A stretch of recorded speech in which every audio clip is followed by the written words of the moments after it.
if some of you may not remember this event very well, there is a very good reason to it.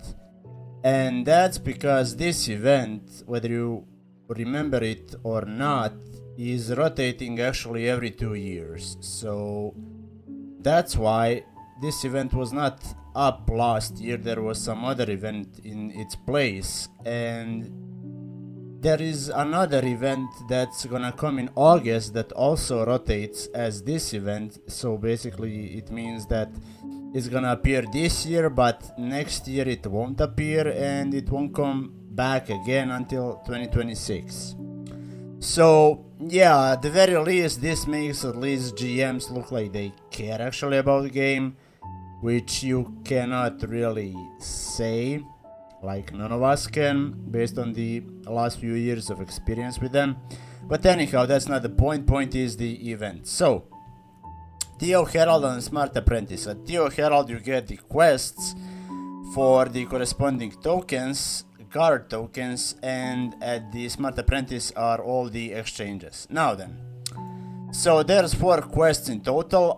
First quest is very straightforward. You basically just go and give it to the I believe it's called entry for the what's the cave called now? Oh yeah, Bamboo Valley. So basically, for the NPC that you enter, Bamboo Valley is the first quest. Second quest is Poison Dragon General, or basically Laurel Wonderland last boss. And don't forget, like I do always, to kill Ocho Fairy and the Poison Dragon Vital, so you don't run twice for no reason. Third quest is very easy, kill Jailer of Screw Bay. Those are 58 level mobs in front of the SSC. And the last quest is actually Si Ming, which is second boss of the PRS cave, or assassin boss, however you wanna call it. Some call it first boss, some second, depends on which order you do first 2 bosses in PRS. Overall, basically, availability for each quest, this one becomes available at level, I believe, 10. Poison Dragon General one becomes available at level 40. Jailer of Screw Bay quest becomes available at level 55, even despite mobs being level 58, and Seeming quest becomes available at level 70, because let's be honest, boss itself is like what, level 70 or 71. So at the very least, everyone can do first 3 quests, like, sure. Even this 4th one, like Seeming, is stupidly easy. Maybe like 10-12 years ago when PRS just came out, he was harder boss than the Master UN. But nowadays he's just stupidly easy, like times change, stuff evolves or de-evolves, just as the ways to do bosses. So yeah, I believe that everybody basically can get all 4 tokens per day if you are, as long as you are not lazy. That's just the most biggest priority, like, period. Okay, so Smart Apprentice. What does he offer? First thing is Package of Courage Badge 5 for 1 guard token. This is not worth whatsoever, because you will see in the exchange ratio that there's just way better things. Like, this is just, I guess, bait for people to think that this is good actually, but it's not. You're going to see very soon why. Second one is what everyone is going to hunt for, well, at least I believe maybe 80% of people, something like that, is Soul Bell. Great chance for the Soul Bell just before it comes out for 40 points in shop, which is going to be around the end of July. So this is just another easy way to get some extras before the big discount, which is gonna see a massive purchase like it always does. So this is, as I said, for 80% of people, including myself, this is auto exchange. Like, you don't even have to tell me twice. I'm just gonna auto do this. Exceptionally good, like, okay, ratio is fine. You get 4 tokens a day and you can get 2 soul bells every third day, because you're just going to have per 1 extra within the 2 days of gap. So every third day you're going to get 2 instead of 1. Next up, Bloodstain chip, 3 also guard tokens. This one isn't worth, mainly because it's so common now from fishing that, well, I wouldn't really tell it's that common, but it's way more common than it used to be before it was returned into the fishing. So, but even then, like, at the best what you can do this is exchange for, let's say, I don't know, Fairies PRS healing set. Or maybe if you are such a big lunatic, you are going to go for Wizards PRS critical set, but that's just not worth or practical to do whatsoever, even though set is extremely well built as it is, even with the low stats, but the bonuses are exceptional. So this one, I guess, for some people could be consideration at the very least to do, but just don't, like, there's better things to get yourself. Refinery Charm Elite, 15 guard tokens for 1 charm. Like, if this was at least 10 or 15 charms, like, even then you would have to consider it if it was worth, but come on, like, only 1 for 15 tokens, like, absolutely not. You're just better off buy for 12, 20, 30 gold of style per one and just call it a day.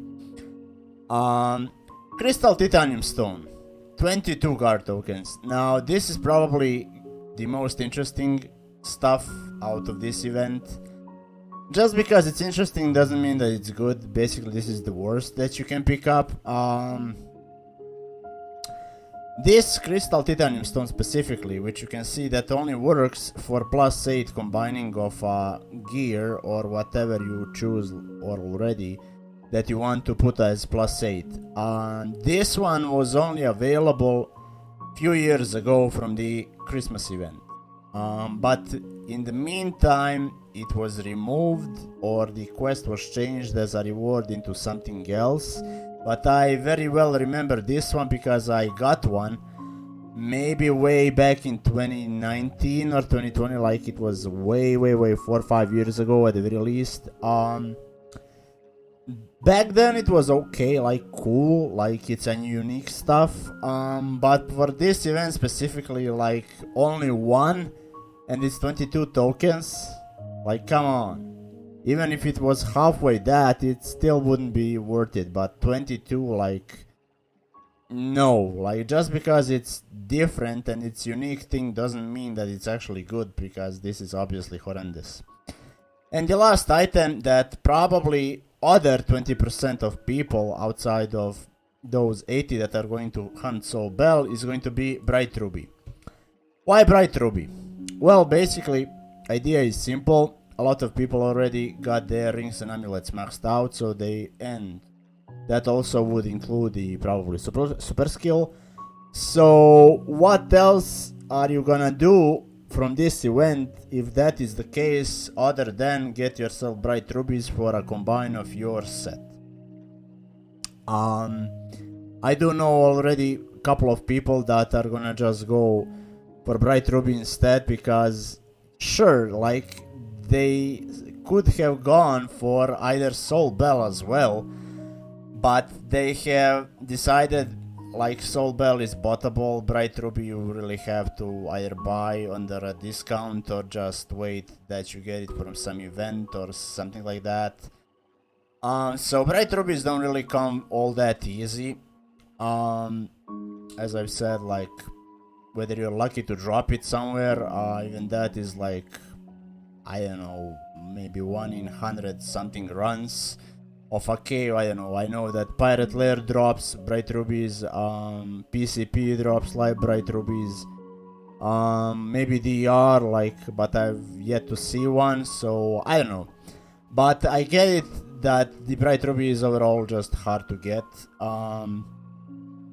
Plus, it's very high on the consumption.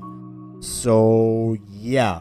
I completely understand people that are gonna gun for this. But yeah, overall, as far as the duration goes, considering the amount that you can get for the soul bells during this time, I would probably say this event is gonna last 3 weeks. Like, bare minimum is 2 weeks, and the time when I'm recording this event has been active already for 6 days, so you got at the very least 8 more days of this event. If not, then it's gonna be an extra week, so 3 weeks in total. But yeah, overall, that's really it. Really cool event. Like, I always like when something like this comes around for the soul bells, because I've said it a million times, they're universally needed. They're gonna be always needed. Where you finish your old amulets and rings, you'll still want to get the new ones, because if you got nothing better to do, you might just as well get yourself fixed for some more versatility, because each cave has its own niche, what you need to run on your gear, that you can do it way easier. So yeah, there's not much else to say other than I will see you in the next video, and until then, stay safe.